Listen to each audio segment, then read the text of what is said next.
So good morning everyone, welcome to Pi defence academy channel. स्वागत है आप सभी का पाई डिफेंस एकेडमी चैनल पर। So without wasting any time हम शुरुआत करते हैं हमारे सिनोनिम के नेक्स्ट सेगमेंट की। पहला वर्ड देखिए यहाँ पर क्या है, नीनकॉम्पुप। ठीक है, प्रोनाउंसिएशन क्या होगा, नीनकॉम्पुप। बेसिकली नीनकॉम्पुप का क्या मतलब होता है, ये एक तरीके का, इफ़ वी कैन से, ये एक तरीके का क्या है, एडजेक्टिव है, मान लीजिए विशेषता बताता है या कुछ भी कह सकते हैं। नीनकूम का मतलब होता है बेसिकली इडियट, नथिंग एल्स। नीनकूम का मतलब क्या होता है, इडियट, स्टूपिड, फूल, राइट। उसको हम क्या कहते हैं, नीनकूम कहते हैं। बेसिकली अगर आपको किसी को भी बोलना है that you are an idiot, तो you can say you are a nincompoop. ठीक है, ओके। थोड़ा सा वी कैन से कि प्रोनाउंसिएशन में डिफरेंस है, बट याद रखो क्योंकि ये एग्जाम्स में आपके पहले आया हुआ है। ठीक है, चलिए चलते हैं। पहला ऑप्शन देखो क्या लिखा हुआ है, joker. What is the meaning of joker?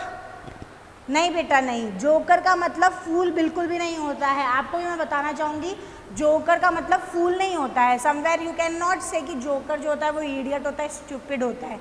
ठीक है, वो एक्ट वैसे करता है, ठीक है, वो एक्ट सबको हंसाने के लिए उस तरीके का करता है, लेकिन यू कैन नॉट से कि जोकर कोई फूल होता है। ठीक है, तो आप जोकर इसका आंसर नहीं हो सकता है यहाँ पे। क्लियर है? हाँ जी। सेकंड ऑप्शन देखो, ट्रेडर। क्या मीनिंग होता है ट्रेडर का? Last bench. What is the meaning of trader? क्या होता है trader?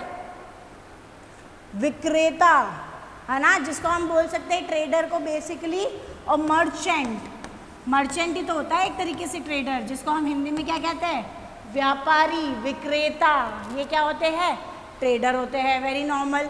Then we have option C, magician. What is the meaning of magician? Magic क्या होता है? Yes, third bench. हाँ जी, क्या मतलब होता है मैजिक का? मैजिक यानी जादू, एंड मैजिशियन क्या होता है, जादूगर। ये छोटे छोटे वर्ड्स जिनको भी नहीं पता है, try to improve your dictionary. ठीक है, try to improve your vocab. अगर आपको ये छोटी छोटे मीनिंग पता नहीं होंगे तो that will be harmful for you. हाँ, मेरे लिए कुछ नहीं होगा, आप लोगों के लिए बहुत प्रॉब्लम हो जाएगी। क्योंकि कई बार जब आप मैं केवल एग्जाम्स में, आर्मी के एग्ज़ाम की बात नहीं कर रही हूँ, मैं बात कर रही हूँ कि if you are going for something else, let suppose आप कोई और भी एग्ज़ाम देना चाहते हैं, तो वहाँ पर पैसेज राइटिंग वगैरह बहुत कुछ आता है।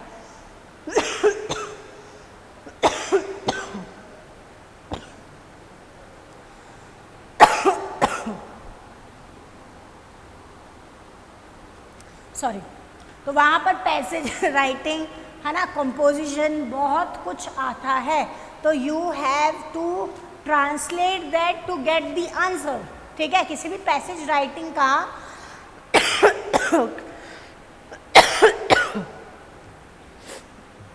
सॉरी, किसी भी पैसेज राइटिंग के जो क्वेश्चंस होते हैं वो उस पैसेज से रिलेटेड होते हैं, राइट। कि पैसेज में ये क्या है, इसका क्या मतलब है, कौन किसको क्या कहना चाहता है, what did you understand through the passage, ठीक है, और through the paragraph. So basically ये जो छोटी छोटी चीज़ें होती है, ट्रांसलेशन अगर आपको नहीं आएगा तो you can not attempt these questions. ठीक है, आप वो अटेम्प्ट भी नहीं कर पाएंगे उन क्वेश्चंस को। तो थोड़ा सा ट्रांसलेशन शुरू करिए। आई नो कि कुछ बच्चे हैं, 4-5 बच्चे हैं जिनको बहुत, है ना, प्रॉब्लम आ रही है, तो you can take help of me, कोई प्रॉब्लम नहीं है, मैं आप लोगों की हेल्प करूँगी, लेकिन ट्राई स्टार्ट करो। ठीक है, अपना लेवल बढ़ाने की ज़रूरत है हमको यहाँ पर। चलो, सो मैजिशियन का मतलब सबको पता है क्या होता है, जादूगर। And then we have option D, fool. What is the meaning of fool? Fool का मतलब क्या होता है, मूर्ख। फूल का मतलब क्या होता है, मूर्ख बेसिकली। ठीक है, सो नीनकॉम्पुप का मतलब क्या हो जाएगा, ऑप्शन डी, फूल, इसका आंसर हो जाएगा यहाँ पर। चलिए जी, नेक्स्ट देखते हैं। Next we have convened. क्या लिखा हुआ है, convened. What is the meaning of convened? हाँ जी, कहीं सुना है क्या convened? Let me write a sentence. This meeting has been convened by the officials. क्या लिखा है मैंने, this meeting has been convened by the official. ये जो मीटिंग है वो कन्वेंट की गई है किसके द्वारा, ऑफिशियल्स के द्वारा। ऑफिशियल्स के द्वारा मतलब जो भी ऑफिस में काम करते हैं, जो भी प्रॉपर ऑफिसर्स है बेसिकली, उनके द्वारा ये मीटिंग क्या करी गई है, कन्वेंट की गई है। कन्वेंट का मतलब होता है बेसिकली बुलाई गई है, कॉल्ड। कन्वेंट का मतलब क्या होता है, कॉल्ड। कोई चीज़ बुलाई गई है किसके द्वारा, है ना, आयोजित की गई है, ऑपरेटेड की गई हुई है एक तरीके से, कि किसने बुलाई है, किसका काम है बेसिकली मीटिंग का, ठीक है, वो मतलब होता है कन्वेंट का। जैसे लेट सपोज कि आप सब लोगों की एक मीटिंग मैं बुला रही हूँ, ठीक है, तो हियर माय रिस्पॉन्सिबिलिटी की उस मीटिंग के अंदर क्या होगा, मैंने आप सबको बुलाया है, किस तरीके से वो चीज़ कंडक्ट होगी, किस तरीके से ऑपरेट होगी, किस तरीके से शुरू होगी, किस तरीके से ख़त्म होगी, वो किस पे डिपेंड करता है, मुझ पे डिपेंड करता है। वो रिस्पॉन्सिबिलिटी किसकी हो गई, मेरी रिस्पॉन्सिबिलिटी हो गई। सो कन्वेंट का मतलब क्या होता है, कॉल्ड, ऑपरेटेड, बुलाई गई, आयोजित की गई जिसके द्वारा, ठीक है, तब हम यूज़ करते हैं इस वर्ड कन्वेंट का। चलिए पहला ऑप्शन देखो क्या लिखा हुआ है, summon. What is the meaning of summon, what is the meaning of summon, anyone, right. Summon का मतलब क्या होता है, बेसिकली जिसके द्वारा कंडक्ट की गई है, ऑपरेटेड की गई है, कंडक्टेड की गई है, जिसने आयोजित की है, ठीक है, तभी हम ये वर्ड यूज़ करते हैं समन। जैसे यहाँ पर same, this meeting has been convened की जगह क्या हो जाएगा, summon by the officials. Clear है, समझ में आ गया। सो आंसर हमारा यहाँ क्लियरली क्या हो गया, ऑप्शन ए हमारा आंसर यहाँ हो जाएगा। ऑप्शन बी देखो, कलेक्टेड। कलेक्टेड का मतलब क्या होता है, what is the meaning of collected, collected यानी इकट्ठा किया हुआ। सेकंड फॉर्म है, देखो यहाँ पर सारी फॉर्म सेकंड है, ठीक है, और सारी क्या है, वर्ब है। अरे मैं फॉर्म बोल रही हूँ तो बेटा वर्ब हुई ना, नाउन कैसे हो जाएगी, कहाँ नींदों में, मॉर्निंग, सुबह सुबह नहीं हुई तेरी अभी तक। चलो, कलेक्टेड मतलब क्या होता है, इकट्ठा किया होगा। If you want to make any sentence, बहुत इजी से सेंटेंस बना सकते हो, है ना। All the files were collected by my peon, और you can say my secretary, ठीक है, यानी सारी फाइल जो है कलेक्टेड की गई है किसके द्वारा, मेरे पियोन के द्वारा की गई है, ठीक है। Then we have associated. What is the meaning of associated here, क्या मतलब होता है एसोसिएशन का, ये तो वर्ब हो गई, इसका नाउन क्या हो जाएगा, एसोसिएशन। एसोसिएशन जो है वो इसका नाउन हो जाएगा, ये वर्ब है और ये नाउन है। मीनिंग क्या होता है एसोसिएटेड का, एसोसिएटेड का मतलब होता है कनेक्टेड, संबंध, संबद्ध होता है ना, उसको हम कहते हैं एसोसिएटेड। जैसे नॉर्मली कोई भी शो है, ठीक है, या कह सकते हैं कि कोई सीरियल है, कोई डेली सोप है, कोई एडवर्टीजमेंट है, किसी चीज़ का प्रमोशन करना है, एनीथिंग, ठीक है, कोई भी चीज़ उठा लो, ठीक है, उसके पीछे आपने देखा होगा कि बहुत सारी चीज़ें होती है जो उससे जुड़ी हुई होती है। जैसे आप हम बात करते हैं टाटा IPL की, है ना, या हम बात करते हैं किसी भी T20 मैच की, तो उसके अंदर बहुत सारे स्पॉन्सर होते हैं। स्पॉन्सर्स क्या करते हैं, बेसिकली अपने ऐड देते हैं, पैसा देते हैं उनको कि आप, है ना, हमारा ऐड करो। जो भी क्रिकेटर्स होते हैं उनको क्या कहते हैं, आप हमारा ऐड करो, आपकी जर्सी के ऊपर लिखवा लो कुछ, ठीक है, तो बेसिकली ऐड करने के लिए, है ना। और एज वेल एज एसोसिएटेड का मतलब होता है कनेक्टेड है जिससे, ठीक है, जो उसकी सहायता कर रहा है, जो उससे कनेक्टेड है। जैसे एसोसिएटेड बाय डाबर आमला मान लो, एसोसिएटेड बाय लक्स मान लो, तो एसोसिएट का मतलब है जो उस शो से बेसिकली जो चीज़, जिस चीज़ का प्रमोशन हो रहा है, या कोई शो है या कोई मूवी है, उससे कनेक्टेड है, उसके संबंध है, उसकी हेल्प कर रहा है, तब हम यूज़ करते हैं एसोसिएटेड। एसोसिएट का मतलब ही होता है हेल्पफुल होना, है ना। एसोसिएशन का मतलब ही क्या है, एक साथ मिलके कोई काम करना या सहयोग करना बेसिकली, ठीक है। उसके बाद में है option D, ended. Ended, again and की कौन सी फॉर्म हो गई, सेकंड फॉर्म हो गई, और एंडेड का मतलब क्या हो गया, एंडेड यानी बेसिकली खत्म। एंडेड का मतलब क्या होती है, जो चीज़ खत्म हो गई है। The meeting was ended by 3 PM। Meeting क्या हो गई, खत्म हो चुकी थी, कितनी बजे तक, 3 बजे तक जो है मीटिंग जो है वो खत्म हो चुकी थी, उसे हम कहते हैं एंडेड। क्लियर है? सेकेंड फॉर्म है या थर्ड फॉर्म है, वॉट एवर यू कंसीडर। चलिए नेक्स्ट देखते हैं। नेक्स्ट वी हैव एडल। ये नया वर्ड है, नोट कर लो। नए वर्ड्स तो आपको अच्छे तरीके से मगअप करने हैं, सारे के सारे जितने भी नए वर्ड्स हैं उनको आपको बहुत अच्छे तरीके से मगअप करने पड़ेंगे, वरना आप लोगों के लिए वहाँ पे प्रॉब्लम हो जाएगी, ठीक है। बिकॉज ये बहुत इंपॉर्टेंट वर्ड्स है, पुराने एग्जाम्स में भी आपके आए हुए हैं, और आप लोगों ने अगर नहीं पढ़े हैं अभी कई बार देखा नहीं है तो try to make sentence on that, ठीक है। ऐसा नहीं है कि कुछ बहुत बड़े बड़े वर्ड्स हैं। चलो अब यहाँ पर मैं एडल के बारे में बताती हूँ। एडल जो है बेसिकली दो तरीके से यूज़ किया जाता है। एज ए नाउन भी हम उसको यूज़ कर सकते हैं और एज ए वर्ब भी हम उसको यूज़ कर सकते हैं। सो एडल का मतलब क्या होता है एज ए नाउन? कोई चीज़ जो रॉटन हो चुकी है, सड़ गई है, सड़ा हुआ, ठीक है, उसके लिए हम किसका यूज़ करते हैं? एडल का यूज़ करते हैं। जो चीज़ सड़ गई है, खराब हो गई है, डिस्ट्रॉय हो गई है, उसके लिए हम किसका यूज़ करते हैं? एडल का यूज़ करते हैं। जैसे मान लीजिए, let me write a sentence, my brain was addled, है ना। माई, यहाँ पर तो चलो मैंने एज ए वर्ब भी यूज़ कर लिया, एज ए वर्ब भी यूज़ कर सकते हो तुम, ठीक है। My brain was addled by, ठीक है। मेरा ब्रेन जो है सड़ गया है, ठीक है, मेरा ब्रेन जो है सड़ गया है। सड़ गया का मतलब क्या है? ठीक है, अनस्टेबल है। सड़ गया का मतलब नहीं है अंदर, है ना, सारी चीज़ें खराब हो गई है। सड़ गया का मतलब होता है बेसिकली अनस्टेबल हो गया है। एडल्ट बाय ऑल प्रॉब्लम्स, सारी प्रॉब्लम्स की वजह से मेरा दिमाग जो है सड़ गया है, खराब हो गया है, ठीक है। एज एन वर्ब कैसे यूज़ करते हैं? एज एन वर्ब का मतलब होता है when you are in a confusing state. जब आप किसी स्टेट में होते हो, कंफ्यूजिंग स्टेट। कंफ्यूजिंग मतलब क्या मतलब है कंफ्यूजिंग का?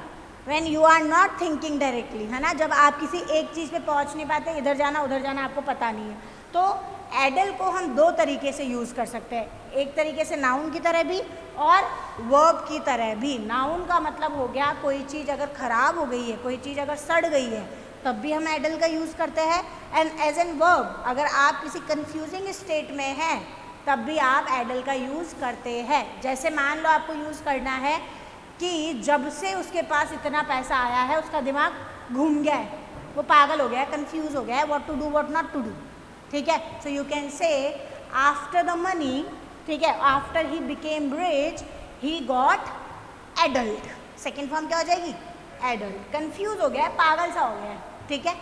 पहला ऑप्शन देखो क्या लिखा हुआ है, सोर। क्या होता है सोर? What is the meaning of सोर? SOAR। लेमन कैसा होता है? लेमन सोर होता है ना। लेमन, नींबू कैसा होता है टेस्ट में? बता। खट्टा होता है, और खट्टेपन को क्या कहते हैं? सोर, ठीक है। सोरनेस जो होती है, सोर यानी खट्टा, ठीक है। जैसे दिस लेमन इज सो सोर, ठीक है। दिस पिकल, पिकल यानी अचार, बहुत ज़्यादा सोर है, सोर यानी खट्टा है बेसिकली। सेकेंड ऑप्शन है हमारे पास में स्ट्राइक। स्ट्राइक करना यानी क्या होता है? What is the meaning of strike? एक बहुत बड़ी स्ट्राइक हो गई है। स्ट्राइक होना यानी हड़ताल करना। स्ट्राइक करना यानी क्या होता है? हड़ताल करना। लोग बैठ नहीं जाते धरने पे कि हमारी पेमेंट बढ़ाओ वरना हम काम नहीं करेंगे। सो स्ट्राइक मतलब हड़ताल, और ये तो हो गया नाउन। अगर हम बात करें एज ए वर्ब, तो स्ट्राइक का क्या मीनिंग होता है? देखो स्ट्राइक जो है, जैसे एडल दो तरीके से यूज होता है, वैसे ही स्ट्राइक एज ए नाउन भी और एज ए वर्ब भी हम यूज कर सकते हैं। अगर हम बात करें नाउन की, तो स्ट्राइक का मतलब होता है हड़ताल, ठीक है। जैसे कि मान लो किसी कंपनी में हड़ताल हो गई है, ऑटो वालों ने हड़ताल कर दी है, होती रहती है ना, बस वालों ने हड़ताल कर दी पैसों की वजह से, तो एक तो हो गई है हड़ताल। और एज ए वर्ब स्ट्राइक का मतलब होता है टकराना। स्ट्राइक का मतलब क्या होता है? टकराना। जैसे मान लो आप बहुत टाइम बाद, ठीक है, किसी अपने पुराने मित्र से टकरा गए, तो स्ट्राइक्ड।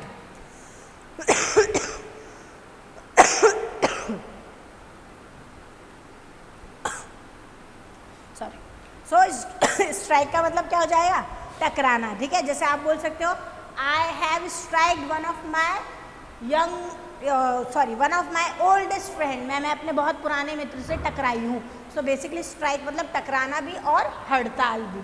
फिर है ऑप्शन सी स्टॉप। स्टॉप करना मतलब तो पता ही है क्या होता है, रोकना। And then we have confuse. Confuse यानी बेसिकली अनस्टेबल हो जाना, माइंड से अनस्टेबल हो जाना मतलब एक परप्लेक्स सिचुएशन में हो जाना कि आपको पता नहीं कि क्या करना है।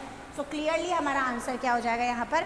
Option D. So you should know. देखो यहाँ पर ना एक बहुत इम्पॉर्टेंट चीज़ है, मैं आपको समझाना चाहती हूँ कि कई बार ऐसे वर्ड्स आते हैं जिनके अलग अलग मीनिंग होते हैं। अलग अलग मीनिंग का मतलब है बेसिकली एज ए नाउन उसका मतलब अलग होता है और एज अ वर्ब उसका मीनिंग अलग होता है। तो हाउ यू नो कि यार इसका आंसर यहाँ पर क्या होना चाहिए? Always go through the options. हमेशा ऑप्शंस की तरफ देखो। अगर आप यहाँ देखोगे तो चारों ऑप्शन क्या है, नाउन है या वर्ब है? वर्ब है बेसिकली। चारों एक तरीके से क्या है, वर्ब है। तो यहाँ पर आंसर भी किस में होगा? वर्ब में होगा। तो ये चीज़ बहुत इंपॉर्टेंट है, कई बार हम ये मिस्टेक कर जाते हैं। चलिए क्लियर है, नेक्स्ट देखते हैं। Next we have explicit. क्या होता है एक्सप्लिसिट का मतलब? I am not getting the explicit meaning of your presentation. क्या लिखा है यहाँ पे? I am not getting the explicit meaning of your presentation. मैं जो हूँ तुम्हारी प्रेजेंटेशन, जो तुमने प्रेजेंटेशन दी है, जो तुमने मुझे बताया है, उसका नहीं पता कर पा रही हूँ। नॉट गेटिंग मतलब मुझे पता नहीं चल रहा है कि उसका एक्सप्लिसिट मीनिंग क्या है। एक्सप्लिसिट मतलब स्पष्ट मीनिंग क्या है, यानी क्लियर मीनिंग बेसिकली क्या है वो मुझे समझ में नहीं आ रहा है। ठीक है। सो एक्सप्लिसिट मतलब होता है ऐसी कोई चीज़ जो बहुत ही स्मूथली, बहुत ही अच्छे ढंग से, बहुत ही नीट तरीके से सामने वाले की तरफ एक्सप्रेस की गई है, वो होती है एक्सप्लिसिट। ठीक है, उसे हम क्या कहते हैं? एक्सप्लिसिट। तो बेसिकली एक्सप्लिसिट आप कहीं पे भी यूज़ कर सकते हो। ठीक है, जैसे आपको कोई आपके कोई टीचर है, ठीक है, आपको कोई लॉजिक समझा रहे हैं मैथ्स के अंदर कि यार ये इस तरीके से होता है, ये इस तरीके से, आपको नहीं समझ में आया तो यू कैन से आई am not getting the explicit meaning of that. ठीक है, यानी क्लियर मीनिंग, साफ मतलब क्या है वो नहीं पता चल रहा है। सो एक्सप्लिसिट का मतलब होता है clean and clear. So answer क्या हो जाएगा हमारे यहाँ पर? क्लियरली ऑप्शन ए आंसर हो जाएगा। Then we have option B exciting. क्या मतलब होता है एक्साइटिंग का? उत्साहित। एक्साइटिंग मतलब किसी चीज़ के लिए आपको बहुत ज़्यादा उत्साह हो रहा है। ठीक है, किसी चीज़ के लिए आप बहुत ज़्यादा बेताब है, उत्साह हो रहा है, डेस्परेट हो रहे हो आप उस चीज़ के लिए, तब हम यूज़ करते हैं एक्साइटिंग। जैसे it is a very exciting party. Exciting party मतलब उत्साह से भरी हुई पार्टी है। ठीक है, why are you getting so excited? तुम इतना एक्साइटेड क्यों हो रहे हो? ठीक है, then we have option C precise. क्या मतलब होता है precise? What is the meaning of precise reading? Precise value, precise number, precise answer. Precise का मतलब होता है accurate. क्या होता है accurate का मतलब? बिल्कुल फिक्स, बिल्कुल सही, एग्जैक्ट। ठीक है, जिसके अंदर 0.1 की भी गड़बड़ नहीं हो। When you go to a chemistry lab, जब हमने 11-12 जब तो थी तुम्हारे पास में साइंस मैथ्स, तो केमिस्ट्री के अंदर क्या होता था? रीडिंग आनी चाहिए थी कि यार एग्जैक्ट रीडिंग आनी चाहिए ये वाली। ठीक है, सो एग्जैक्ट रीडिंग मतलब प्रिसाइज रीडिंग, प्रिसाइज वैल्यू, जो उसका एक्यूरेट मतलब है, करेक्ट मतलब है, करेक्ट रीडिंग है। ठीक है, then we have option D refined. क्या होता है रिफाइंड ऑयल? हाँ, पर खाया ना कभी रिफाइंड ऑयल? नहीं खाया, सब खाते हैं। जो तेल यूज़ करते हैं हम बेसिकली सब्जी वगैरह में, आई एम नॉट टॉकिंग अबाउट सरसों एंड ऑल, बाकी नॉर्मल जो तेल अपन यूज़ करते हैं वो क्या है? वेजिटेबल ऑयल क्या है? रिफाइंड ऑयल ही तो है, उसे हम रिफाइंड ऑयल ही कहते हैं। वैसे ही रिफाइंड के अलग अलग मतलब है। रिफाइंड का मतलब है छना हुआ। रिफाइंड मतलब क्या होता है? क्लियर, साफ, छना हुआ, फिल्टर्ड, कि जो भी गंदगी थी वो निकाल दी बेसिकली। जैसे रिफाइंड लैंग्वेज, कोई गाली नहीं, कोई तू तड़ाका नहीं, कोई गलत मैनर्स से बात नहीं करना। रिफाइंड लैंग्वेज मतलब बहुत ही खूबसूरत तरीके से बात करना, छनी हुई बात करना, ऐसे नहीं हाँ भाई तू, हाँ भाई ये। सो रिफाइंड लैंग्वेज, ठीक है। तो रिफाइंड हम कहीं पे भी यूज़ कर सकते हैं। ऐसा नहीं कि ऑयल या तेल के लिए आपको रिफाइंड यूज़ करना है। ऐसी कोई भी चीज़ जो बिल्कुल फिल्टर्ड है, बिल्कुल साफ सुथरी है, उसके लिए हम किसका यूज़ करते हैं? रिफाइंड का यूज़ करते हैं। जैसे उसका कैरेक्टर, उसका चरित्र बहुत साफ है, तो we can say his character is so refined. उसकी पर्सनालिटी बहुत साफ है, उसके ऊपर कोई क्राइम या कुछ गलत काम नहीं करता वो, तो he is a refined person, ठीक है। He is a refined person. तो यू शुड नो कि हम किस किस तरीके से यूज़ कर सकते हैं। पता तो है रिफाइंड ऑयल तो समझ में आता ही है, लेकिन मतलब क्या है रिफाइंड ऑयल का? तो रिफाइंड को आप अलग अलग तरीके से यूज़ कर सकते हो। बाकी हमें एक्सप्लिसिट का मतलब मिल गया है, ऑप्शन ए क्लियर हो जाएगा आंसर। चलिए नेक्स्ट देखते हैं। Next we have animosity. ANI सही है। एनिमोसिटी क्या है? एनिमोसिटी का मतलब एनिमोसिटी, एनिमिटी क्या होती है? एनिमिटी, एनिमी क्या होता है? एनिमी, आपका एनिमी मतलब आपका दुश्मन, आपका शत्रु, ठीक है। सो एनिमोसिटी का मतलब होता है शत्रुता। एनिमोसिटी का मतलब क्या होता है? शत्रुता। एक तो ये मीनिंग होता है एनिमोसिटी का, फर्स्ट मीनिंग। दूसरा मीनिंग क्या होता है एनिमोसिटी का?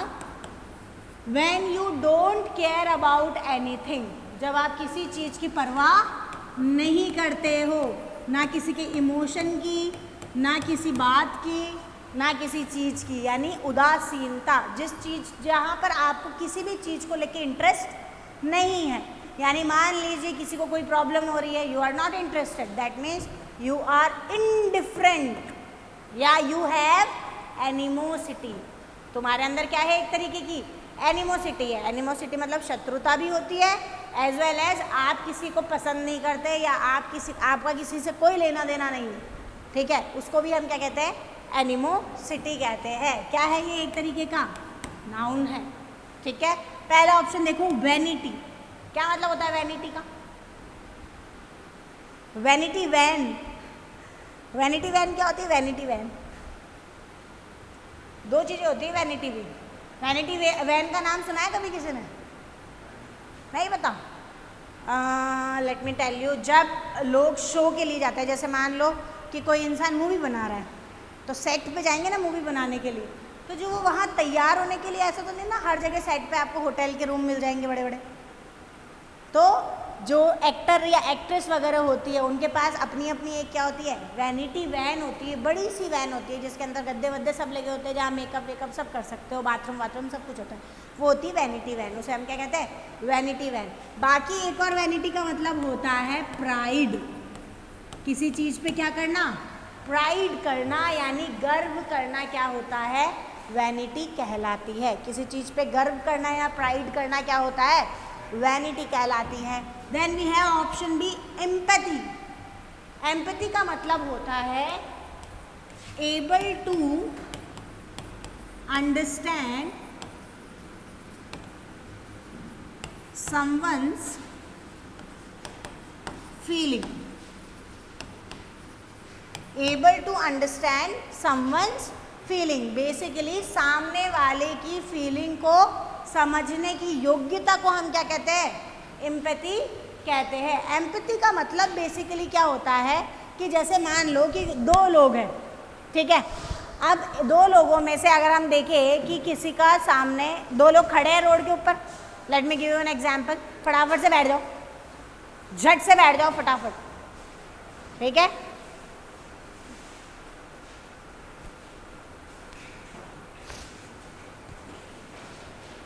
सो मान लीजिए दो लोग खड़े हैं रोड के ऊपर और किसी महिला का या किसी बच्चे का वहाँ पर उनके सामने एक्सीडेंट हो जाता है, ठीक है। I am giving you an example of empathy के एम्पैथी का क्लियर मतलब क्या है वो आपको समझ में आए। फास्ट फास्ट फास्ट, आवाज़ नहीं, जल्दी से बैठ जाओ। आ गए सब लोग? है और ठीक। सो बेसिकली मान लीजिए दो लोग हैं, ठीक है। अब दोनों लोग रोड पे खड़े हैं। अब सामने किसी बच्चे का या किसी सब्जी वाले का या किसी औरत का क्या हो गया है, एक्सीडेंट हो गया है। अब एक इंसान वहाँ पर भाग के जा रहा है उसको संभालने के लिए और दूसरा इंसान केवल खड़ा है। सो एम्पैथी क्या होती है? सामने वाली की फीलिंग को समझना क्या कहलाता है? एम्पैथी कहलाता है। और कोई भी प्रोफेशन हो, कोई भी प्रोफेशन यानी कोई भी व्यवसाय हो, कोई भी ऑक्यूपेशन हो, आपका कोई भी पेशा हो, आप चाहे आर्मी में हो, है ना, आप चाहे डॉक्टर है, या फिर आप किसी कंपनी के अंदर काम करते हैं, या आपका खुद का बिजनेस है, आपके खुद के क्लाइंट है, आपके अंदर क्या होना ज़रूरी है? एम्पैथी। एम्पैथी तो होना ज़रूरी है ना। जब तक आप दूसरों की बात समझोगे ही नहीं तो अपना बिजनेस कैसे चलाओगे? सो एम्पैथी इज़ वेरी इंपॉर्टेंट। चलिए ऑप्शन सी, इनडिफरेंस। इनडिफरेंस का मतलब क्या होता है? उदासीनता। किसी भी चीज़ के प्रति जब आपका इंटरेस्ट खत्म हो जाता है, ठीक है, उसे हम क्या कहते हैं? Indifference. When you don't care about anything, जब आप किसी की परवाह नहीं करते हो, आपको किसी से कोई कंसर्न ही नहीं है, कोई मर रहा है तो मर रहा है, कोई प्यासा है तो प्यासा है, you doesn't care about anything, sorry you don't care about anything, उस चीज़ को हम क्या कहते हैं? उदासीनता यानी इनडिफरेंस कहते हैं। और साथ साथ उसे हम क्या कहते हैं? एनिमोसिटी। सो हमारा आंसर क्या होगा यहाँ पर? ऑप्शन सी, ठीक है। Then we have treason. क्या है मतलब ट्रेजन का?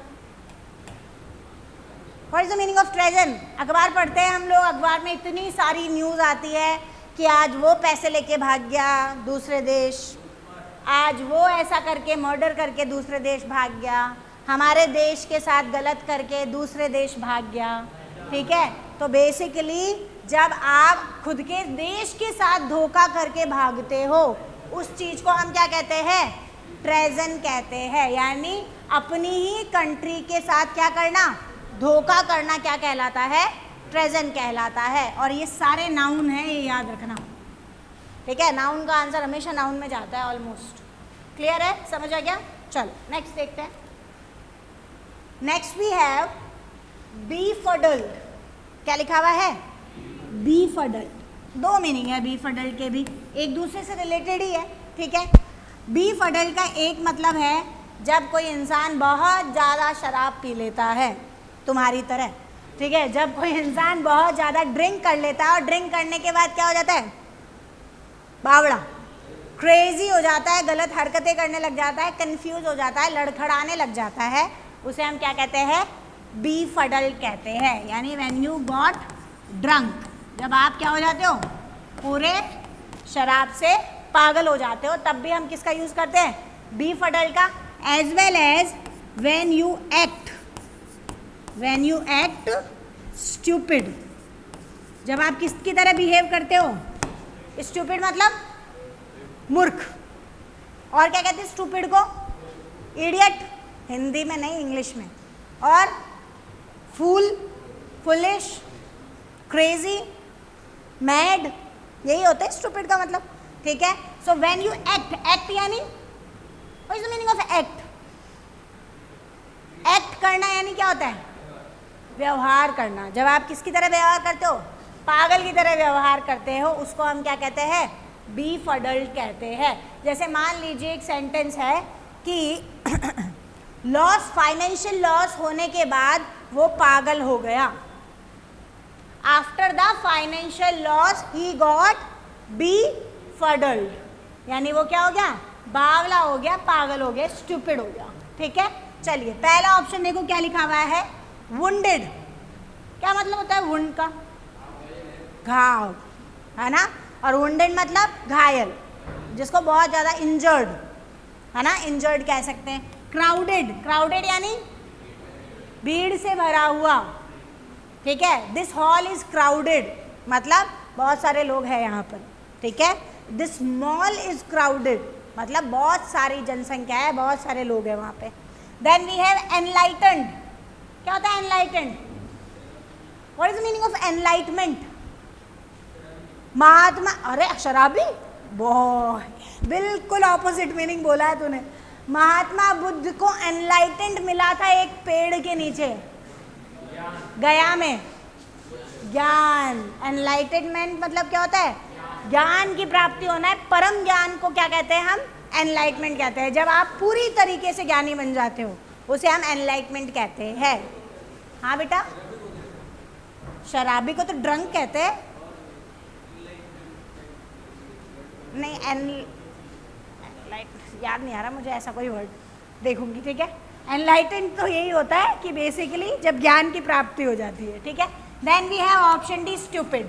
मीनिंग समझ में आता ही है हमको, ऑप्शन डी हमारा आंसर हो जाएगा। चलिए जी, नेक्स्ट देखो। Next we have vent, VENT, vent. क्या मतलब होता है वेंट का? WENT नहीं है वहाँ पर, क्या लिखा हुआ है? VENT, went. आप कभी अगर लिफ्ट के अंदर जाते हैं, ठीक है, अगर आपको सांस थोड़ी सी कम आ रही है क्योंकि वो पूरा बंद होता है ना, एक तरीके से क्लोज होता है ना पूरा, तो आप क्या कहते हैं? यार वेंट सही नहीं है। वेंट कहाँ है इसका? हमारे घर में वेंटिलेशन की ज़रूरत है। वेंटिलेशन मतलब हवा का आदान प्रदान, जिससे प्रॉपर क्या है? हवा है। कोई भी घर में ऐसा रूम थोड़ी बनाएगा कि एक खिड़की ना बनाए, ऐसा तो नहीं होता ना। क्यों बनाते हैं खिड़की या नॉर्मल ऊपर जालियाँ रखी जाती है? क्यों रखी जाती है? To get the proper oxygen, to get the proper air. तो वैसे ही अगर कोई लिफ्ट के अंदर है, अब लिफ्ट बना दी और लिफ्ट के अंदर वेंट ही नहीं है, तो मर नहीं जाएगा इंसान वहाँ पर? अगर गलती से लिफ्ट बंद हो गई और उसके अंदर वेंट नहीं है तो ऑब्वियसली ही विल डाई। सो वेंट मतलब क्या होता है? बेसिकली ओपनिंग होती है एक तरीके का, दरवाज़ा नहीं कह सकते हम, छोटी मोटी ओपनिंग, जैसे विंडो हो गई है ना, या फिर नॉर्मल कोई और चीज़ हो गई। तो किस हवा के आदान प्रदान के लिए जो जगह होती है उसको हम क्या कहते हैं? वेंट कहते हैं। आ गया समझ में? हर जगह वेंट बनता है, बाथरूम में भी वेंट बनता है, बनता है नहीं बनता है? जैसे अगर मान लो बाथरूम के अंदर वो नहीं लगा होता है एग्जॉस्ट, एग्जॉस्ट क्यों होता है? वेंट की तो है, एग्जॉस्ट और क्या है? हवा के लिए ही तो है, ठीक है। So vent is basically option B, opening. कोई भी ओपनिंग, कोई भी खुली हुई जगह क्या होती है? एक तरीके से वेंट कहलाती है, ठीक है। पहला ऑप्शन देखो यहाँ पर क्या लिखा हुआ है? स्टॉज। स्टॉज का क्या मतलब है? नहीं पढ़ा ना, नया वर्ड है। स्टॉज का मतलब होता है ऐसा कोई फूड जो बहुत ज़्यादा हैवी हो, जैसे दाल बाटी चूरमा, है ना, हम तो राजस्थानी है तो उसी की बात करेंगे, आलू के पराठे, ठीक है। सो स्टॉज मतलब वेरी हैवी फूड। स्टॉज का मतलब क्या होता है? Very heavy food which has a lot of carbohydrates. Carbohydrates जिसके अंदर सबसे ज़्यादा होते हैं, हैवी फूड जो होता है उसको हम क्या कहते हैं? स्टॉज कहते हैं। Then we have option C, end का मतलब तो आई थिंक सबको पता है, एंड यानी समाप्त, और पास्ट टेंस ऑफ गो भी सबको पता होगी। ये बड़ा ही खराब सा ऑप्शन डाला है इन्होंने कि पास्ट टेंस ऑफ गो, ठीक है। सो गो क्या है? Past tense of go. And third form क्या है? चलिए पता है इतना तो हमें। Then we have teeter, TEETER। Teeter क्या होता है? टीटर अलग अलग नाम है ना। मैं आज तो कुछ नए ही वर्ड्स पढ़ा रहे हो आप, कुछ समझ नहीं आ रहा। टीटर को भी हम दो तरीके से यूज़ करते हैं।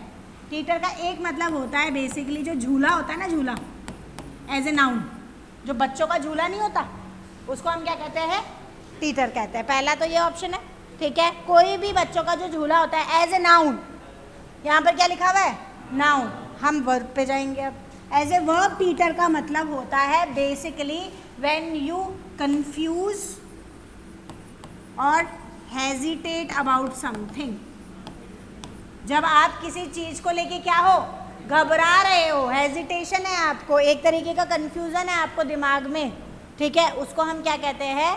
टीटर कहते हैं। टीटर की सेकंड फॉर्म होती है ईडी लग जाएगा पीछे, थर्ड फॉर्म में भी क्या हो जाएगा? ईडी लग जाएगा पीछे, टीटर्ड हो जाएगा। क्लियर है? समझ आया? दोनों मीनिंग बहुत ज़रूरी है यहाँ पर। अब देखो अगेन, अगर हम यहाँ पर देखें, ठीक है, तो सबसे पहले कई बार हमारे होते कि यार मैम दो मीनिंग या तीन मीनिंग है, तो कैसे पता लगाएगा कि आंसर क्या है? अब यहाँ पर ऑप्शंस में देखो, ऑप्शन में क्या सारी वर्ब है या नाउन है? ऑलमोस्ट सारी क्या है? वर्ब है। हेजिटेट क्या है? वर्ब है। डिसेंड क्या है? वर्ब है। क्लाइम चढ़ना और प्रिटेंड यानी दिखावा करना भी क्या है? वर्ब है। तो आंसर भी किस में जाएगा? वर्ब में जाएगा। क्लियर है? समझ में आया? वो आपको कभी भी ऐसे ऐसे ऐसे पॉइंट्स या ऐसे ऑप्शन नहीं देगा कि दो दो ऑप्शन दे दे, नाउन भी दे दे और वर्ब भी दे दे। तो वहाँ पे आपको पता होना चाहिए, और इसीलिए मैं कहती हूँ कि आपको सारे मीनिंग पता होना चाहिए, एटलीस्ट कोर मीनिंग पता होना चाहिए। अगर आप देखो नाउन का मतलब यहाँ टीटर का मतलब क्या है, झूला। अगर झूला खा रहा है इंसान, तो झूला जब खाता है तो एक तरीके से अगर हम उस झूले की प्रोसेस को देखें, ये मत देखो कि वहाँ पे झूला है, तो अगर कोई इंसान इसी तरीके से हो रहा है तो क्या वो कंफ्यूजिंग स्टेट में है, इधर भी जा रहा है और उधर भी जा रहा है, हेजिटेट है, हाँ या ना, समझ रहे हो। आप कभी भी नोटिस करना, बहुत सारे 99% जो वर्ड्स होते हैं, अगर उनका नाउन में कुछ और मतलब है और वर्ब में कुछ और मतलब है, तो वहाँ पर हमेशा आपको एक सिमिलैरिटी मिलेगी, आपको समझ में आ जाएगा। झूला है, लेकिन झूले के साथ साथ में क्या है, बेसिकली झूले में इंसान क्या होता है, इधर उधर ही तो होता है, कन्फ्यूज ही तो होता है। इस तरीके से याद भी रख सकते हो, और ऑब्वियसली 99% तो आपको सिमिलर ही मिलेगा, ठीक है। चलिए, पहला आंसर हो गया हमारा हेजिटेट, तो आंसर भी हो जाएगा हमारा option A, hesitate. Second form क्या होती है हेजिटेट की, hesitated. Then we have descent. What is the meaning of descent, नीचे उतरना। डिसेंट का मतलब क्या होता है, नीचे उतरना। जैसे आप लिखते हैं ना आरोही अवरोही क्रम, डिसेंडिंग ऑर्डर, असेंडिंग ऑर्डर, है ना, उसे हम बोलेंगे। Then we have pretend. Pretend करना यानी दिखावा करना। बेसिकली प्रिटेंड का मतलब होता है ढोंग करना किसी चीज़ का, ठीक है। मान लो किसी, आपके पास पैसे नहीं है, आप एक मिडिल क्लास फैमिली के हो, लेकिन आप किसी ऐसी पार्टी में गए जहाँ पे आप कैसे एक्ट कर रहे हो कि आप बहुत ही बड़े खानदान से हो, तो you are pretending as a rich person. Pretending यानी ढोंग कर रहे हो आप, क्लियर है, समझ में आ गया। Then we have climb. Climb का मतलब तो सबको पता ही है, चढ़ना होता है। चलिए नेक्स्ट देखते हैं। Next we have yank, YANK, yank. Her head yanked by the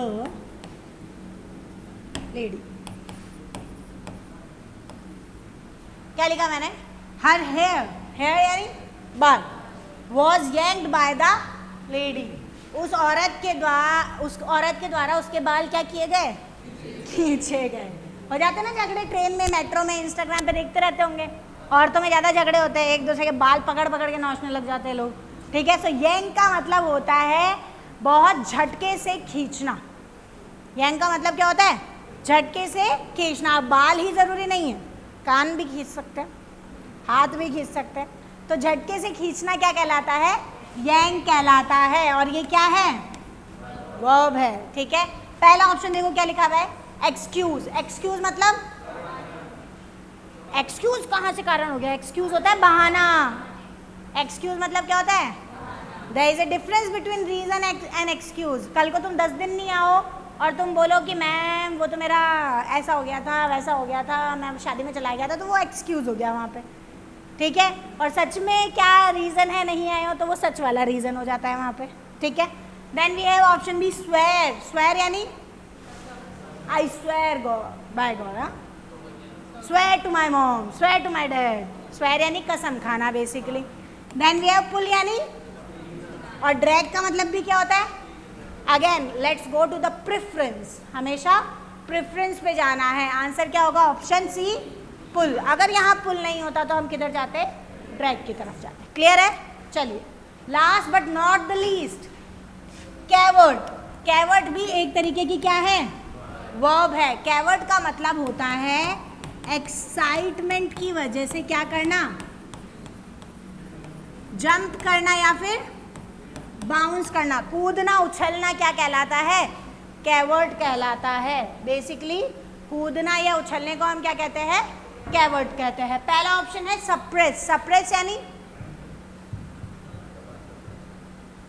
India में औरतों को हमेशा दबाया गया है, यानी क्या किया गया है, सप्रेस किया गया है। सप्रेस यानी बेसिकली दबाना किसी को, ठीक है, ऐसा नहीं गला पकड़ के दबाना, ठीक है। सप्रेस करना यानी अपनी बातों से, अपने एक्शन से सामने वाले को दबाना, ठीक है। Then we have jump. Jump का मतलब सबको पता ही है, कूदना। आंसर क्या हो जाएगा कैवर्ट का, ऑप्शन बी। अनॉय करना यानी, अनॉय करना यानी परेशान करना, और एंटरटेन करना यानी मनोरंजन करना। क्लियर है सबको, कोई डाउट, ठीक है, सारे वर्ड समझ में आ गए? चलिए, आई होप आप सबको भी क्लियर है. Please comment us if you are not getting any meaning and try to watch it and try to make sentences as much as possible. अगर आप जितने सेंटेंसेस बनाएंगे आपके लिए उतना ही सही रहेगा for your exams. Do like the video and subscribe our channel Pi Defence Academy. Thank you so much.